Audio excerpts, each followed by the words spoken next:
Bojane, dobro mi došao. Bolje vas našao. E sad, tvoj minuli rad nisi mogu da poneseš, ali to je nešto sigurno malo i gabaritno, globazno, a i nije sve na jedno mesto, je tako? Pa i nije sve na jednom mestu, znači radi se o skulpturama od 2, 3, 4 metra. Šta je to za dete, putem pa ponesi?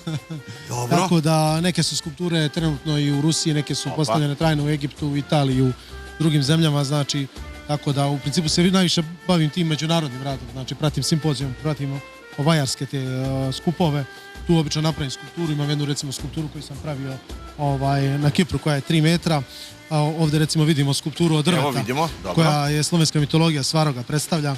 Ovdje imamo skulpturu za koju sam nagradu dobio u Rusiji, oko 6,5 metara je skulptura Arhangel, koja je urađena za neki 7 dana. Možeš misliti kakav je tempo bio kada je... Mogu zamisliti. Tako, sam sam radio u toj skulpturi. To ću te pitam, znači sve sam radiš? Sam. Ovdje znači sam imao pomoć malo mehanizacije u podizanju i to, ali većina skulptura je napravljena na zemlji i onda je podignuta i nagrađen sam u Rusiji, što je, mislim, u Rusiji biti nagrađen stvarno super. Ovo je u Italiji urađeno u snegu. Ovo mi žao, sneg, otopi se i ode minuli rad.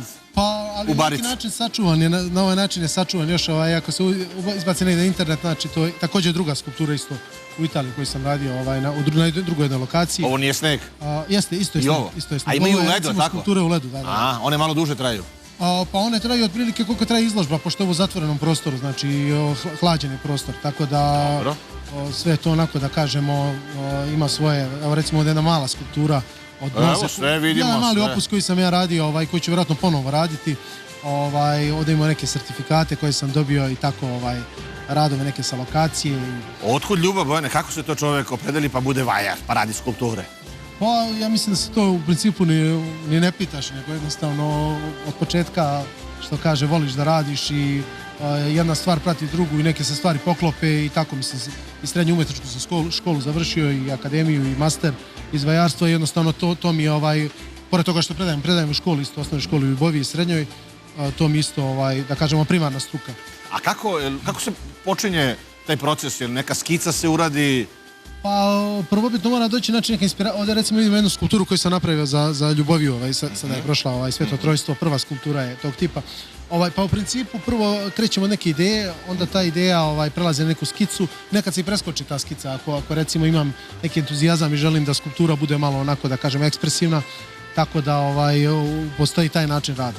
U principu, evo vidimo recimo skulpturu iz Egipta, srce za jednu, da kažemo, stalnu izložbu, tako da od početka do kraja, znači ima početak, ideja, rad, mogu da kažem i neskromno naporan rad, ali je... Svaka ti čast. Ali je dobro, mislim, na neki način kao neki... I testiraš sebe u sredinama, vidiš, pominješ Egipat, pa Italija, pa Rusija, koje su poznate po onim, da kažem, drevnim, starim, dobrim vajarima.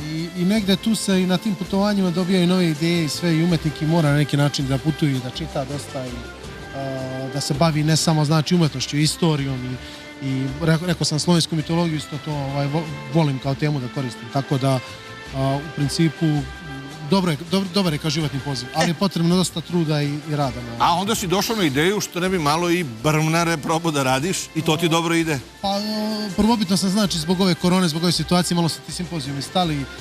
Trenutno sam uradio jednu brvnaru na nekih 65 kvadrata, zatvorenog i otvorenog prostora kombinovano, od cijelih balvana. Tu tehniku u principu vrlo malo ljudi, ako uopšte niko radi kod nas. Pa dobro, super, nema konkurencije. Nova je stvar i bit će jako interesantno. Bojane, puno sreće u daljem radu, zovi kad su neke izložbe, a Irena ima interesantno.